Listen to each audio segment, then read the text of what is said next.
Bad news, Nigerians. Japan says no visa for you. Hi lovelies and welcome back to my channel. If you're new here, you're welcome to Building the Verse.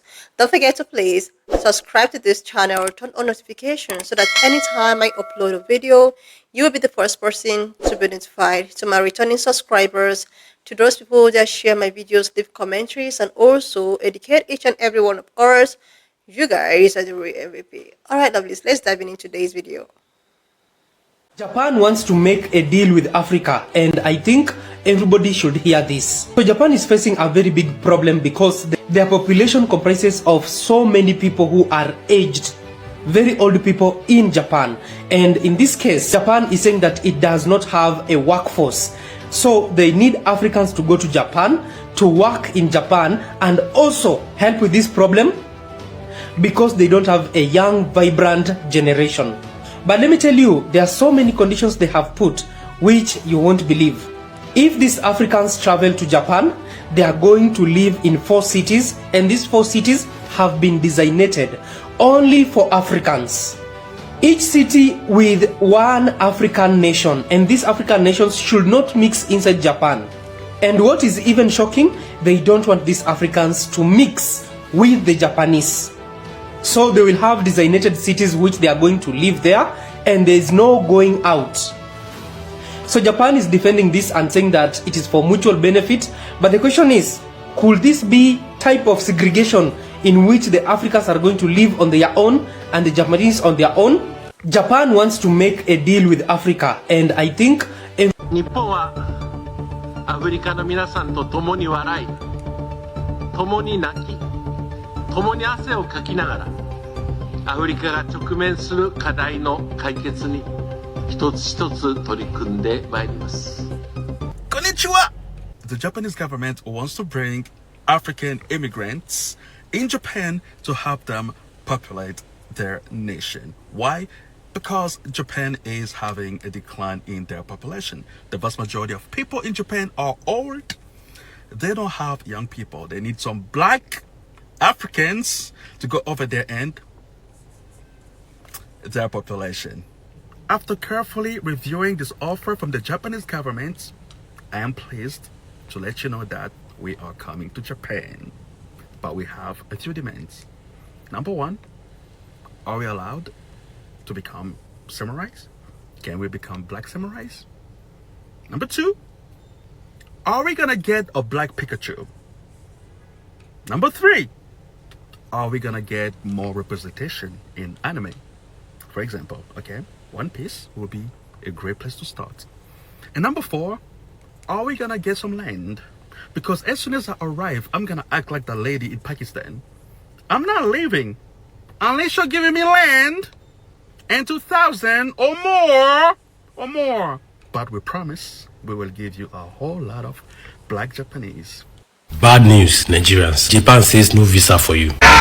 Japan has said that it's not creating any special visa for Nigerians to relocate to Kisarasu City. Last week at the Tokyo International Conference on Africa Development, TICAD 9, Japan's aid agency, JICA, started a new program called JICA Africa Hometown. The idea is to build a stronger partnership between 4 African countries. Under this plan, Nigeria was assigned to Kisarasu, Tanzania with Nagai, Ghana with Sanjo, and Mozambique with Imabari. After the announcement, Nigeria State House, through Abiodun Oladujoye, the Director of Information, released a statement saying Japan will create a special visa for talented Nigerians, skilled workers, and artisans who want to live and work in Kisarasu. But Japan's foreign ministry just said that the report is not true. They explained that JICA Africa Home project is only for cultural and development exchange, things like collaboration when it comes to events and volunteer works. Japan made it clear we are not creating any immigrant visas or special visas for Africans. They also said that all official updates about the program will come from the right Japanese channels. So ladies and gentlemen, stop packing your bags. Japan says it will laugh with Africa, cry with Africa, sweat with Africa, and work hand in hand to solve the challenges Africa faces. But behind the poetic phrasing lies a proposal that has sent shockwaves across the African diaspora. A proposal that reveals Japan's desperation, Africa's opportunity, but also Africa's vulnerability to exploitation. Japan's population is shrinking. The nation is growing faster than almost anywhere else in the world. Nearly a third of its people are over 65, birth rates are among the lowest global, and immigration has historically been minimal. Japan is reaching a breaking point: a lack of workers, a lack of youth, a lack of energy to sustain its industries, and so eyes have turned to Africa. Africa, in contrast, is booming with youth. By 2050, 1 in 4 people on Earth will be Africa. The continent is overflowing with human capital, with millions of young men and women eager for opportunities. For Japan, this looks like lifeline, a continent rich with labor, energy, and demography vitality. But the way Japan has approached this so-called partnership has raised eyebrows. At the Tokyo International Conference on Africa Development, also known as TICAD-9, Japan announced a new program called Tigard African Hometown. The idea sounded simple on the surface: build partnership with African countries, connect Japanese cities with African communities, and supposedly deepen collaboration. But when details begin to link, Africans were stunned. Reports suggested that under this plan, African migrants would be settled in designated cities, Nigerians assigned to Kisuros, Tanzanians to Nigerian, Ghanas to Sanjos, Mozambicans to Imabira, each nationality in its own separate city, cut off not only from other Africans but also from Japanese society at large. And here is where the alarm bells began ringing. Was this a partnership, or was this segregation? Was this cultural exchange, or was this a model recreation of apartheid-style zoning? Africans would not be free to mix. They would not integrate into Japanese society. Instead, they would live in their own isolated communities, laboring, contributing, but kept apart. When word reached Nigeria, the reaction was immediate. The Nigerian State House even issued statements suggesting that special visas were being prepared for talented Nigerians to work and live in Kesurus. Skilled artisans, workers, and professionals were encouraged to think of Japan as a new horizon. But just days later, Japan's foreign ministry flatly denied the report. They claimed no such visas existed. TICAD African Hometown, they insisted, was only for cultural exchange and development cooperation, not immigration, not visa, not settlement. And so confusion spread. Nigerians first misled. Africans across the continent began to question, what is Japan really planning? Is this about genuine partnership, or is this about exploiting Africans' young population to fix Japan's old age crisis while keeping Africans at arm's length? Let's pause here and examine the deeper issues. Throughout history, powerful nations facing demographic or economic decline have often turned to foreign labor. Think of Europe after World War II. Millions of Turkish, North African, and South African workers were brought in to rebuild economies. But integration was not smooth. Many were placed in ghettos, many faced discrimination, and decades later, many European societies are still struggling with the consequences of treating migrants as workers but not citizens.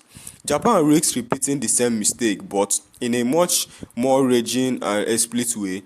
Instead of natural integration, Japan's plan appears to involve creating enclaves, whole cities where Africans will live, work, and remain in separate.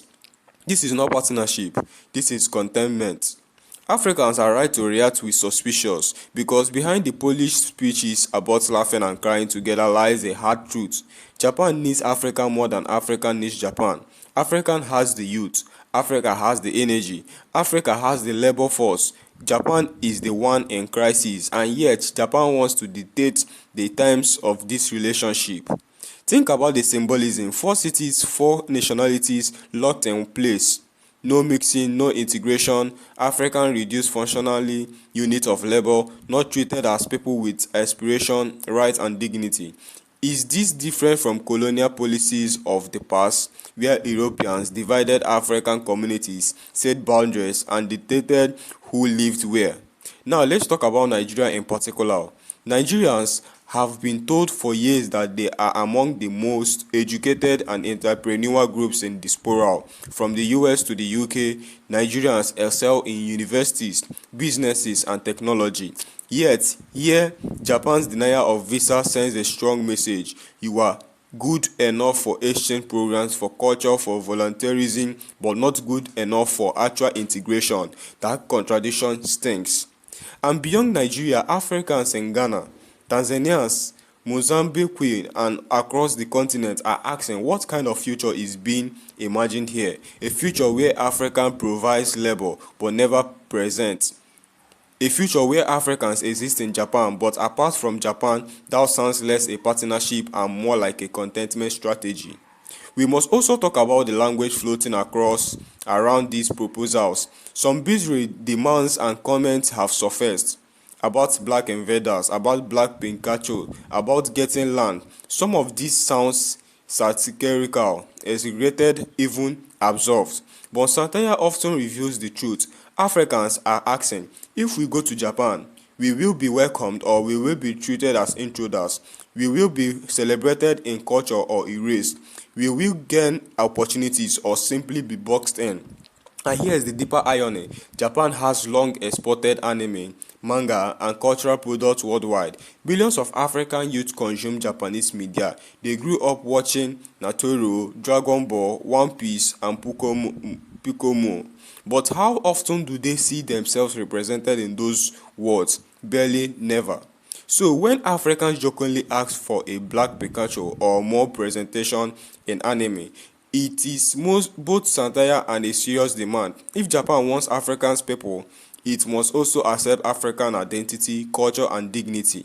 This is why Africans are reaching so strongly, because the subtext here is not just about visas, it's about how Africa is valued. Are Africans wanted as people or merely as tools to solve Japanese demographic crisis? Now let's widen the lens. Japan is not alone in eyeing Africans' youth. Europe is watching. The Middle East is watching. Even China, already deeply entrenched in Africa, knows the demographic future belongs to the continent. By the end of this century, Africa's population could quadruple. It will be engine of global labor. Every power that is aging, every nation facing a workforce crisis will look to Africa. But Africans must ask themselves, under what terms? On whose conditions? Will Africa negotiate from a place of strength, demanding respect and dignity, or will Africa be lured into lopsided deals that echo the exploitation of the past? Japan's so-called African hometown project, whether misunderstood or not, forces us to confront the questions head on, because whether or not special visas are really coming, that the message is already out.